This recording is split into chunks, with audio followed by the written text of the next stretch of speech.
Hello, my friends, Evolutionary Energy Arts family. Hello there. So, we are looking at a beautiful painting of a beautiful energy, spirit, soul. And she's probably one of my absolute favorites. And so, this is Kwan Yin, and many might have heard the name but not really know the goddess. Right. She's just so wonderful and beautiful, and there's just not enough words for me to explain about how beautiful this being really is. And, we recognize her as a goddess, but also as a bodhisattva. So, she's an interesting one, most definitely, because she's recognized in Japan, in China, and in Tibet, and in India, so she's kind of a universal goddess in many ways. Extremely far reaching. And again, universal goddess / bodhisattva. As we look at another picture here, and this one, you could tell it comes out of Indian Hindu tradition because of the four arms there, signifying that it's a higher divinity. And so Kwan Yin, and it could be spelled a lot of different ways. Quan, and then also Kwan, or the whole thing together, and also Guanyin. So she is the goddess of mercy and compassion, one of the major deities in Buddhism. In Sanskrit, her name is Padma Pani, born of the lotus. That is absolutely beautiful. And so, one of the most famous Buddhist mantras that there is Om Mane Padme Hum. And for me, that's the one I could get lost in easiest. And we've noticed that it really does develop the light body Merkaba. It really does. And it also brings a whole lot of comfort. Yeah, it's just kind of soothing.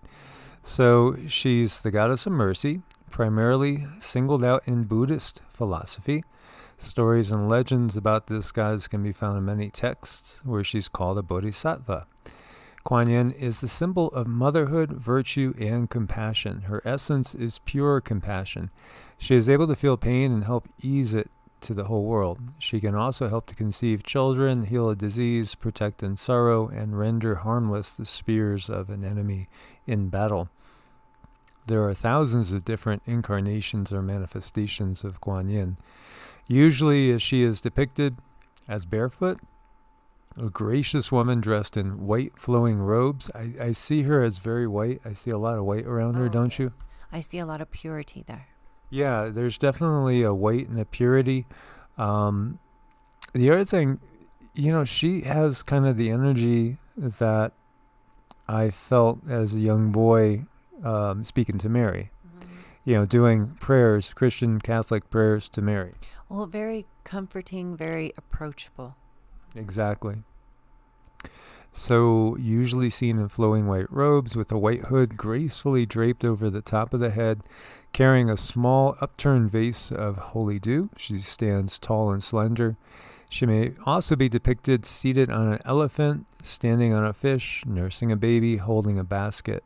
She has 3 birthdays, the 19th of the 2nd, 6th, and 9th month. That's interesting as well.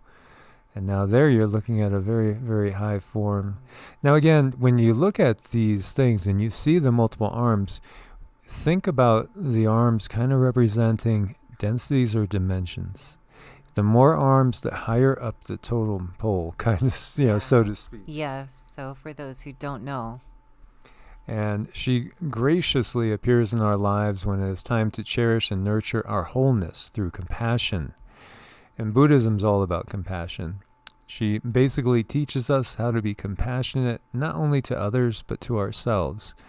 Do you find yourself irritated or indifferent to the suffering of others? What keeps you from showing compassion to them?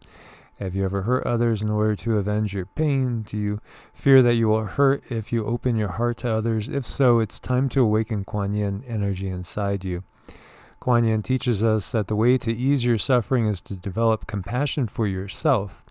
The one who knows how to be compassionate to himself will be able to show compassion to others. Very much so. Forgiveness starts with the self, and that's why when so often I'll hear people, because they've been taught to always focus on repent, repent, repent. Well, yeah, repent, sure. But don't focus on everything that you're doing that's wrong.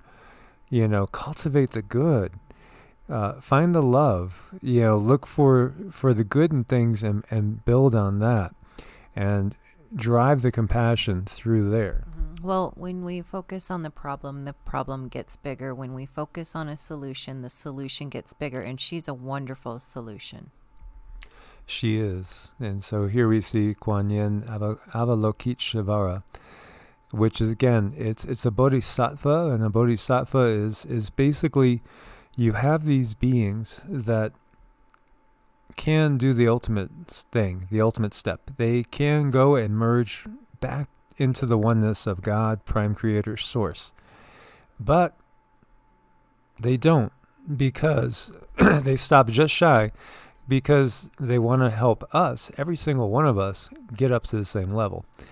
And so, part of Kwan Yin's story is that she could have merged back with the Godhead, but she decided that as long as there's one human that's suffering, she won't. Exactly, and that's why I just appreciate her so much, and I feel like I could bring any issue to her. I'm not afraid of her. There's nothing that to fear going to this being. You can tell her anything, your deepest secrets, and sometimes we do need to confess our deepest issues to someone, and this is the being. And so we did one talking about Tara, green and white Tara, and the other colors as well. And many recognize that Tara and Kwan Yin are ultimately one. They are kind of interchangeable. Kwan Yin is just one that is a little bit more recognized in certain areas, in certain traditions, but they're both very, very much that same sort of divine, beautiful, compassionate, feminine energy that the world really needs to be cultivating. Oh, so much, yes. So I just wanted to share this with you. Now, her mantra is a very simple one, and let's see if we got one over here. There are some different ones. Now, the one we do is very, very simple. It's just Namo, which is like a greeting. Quan Shi Yin Pu Sa. Quan Shi Yin Pu Sa, which is just referencing her as a bodhisattva or an enlightened being that is here to help ease the suffering of others. And so we're just giving her thanks for her help in lifting up this world. And this mantra will definitely bring peace to you. And of course, as we said before, when we're doing Om Mane Padme Hum, we're also referencing her, as well as if we do, Tare Tutare Ture Zvaha. Yes, all very beautiful energies to help uplift and just magnify your own essence.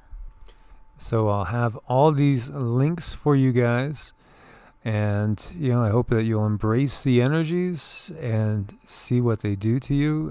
Most definitely my experience has been is one of opening up the heart. Definitely, yes. And guys, we want to thank you for your support on Ko-Fi and Patreon. Anybody that needs to reach us at EEARTS@protonmail.com if you want to set up a time for a session or spiritual coaching. As always, God bless and namaste. Namaste.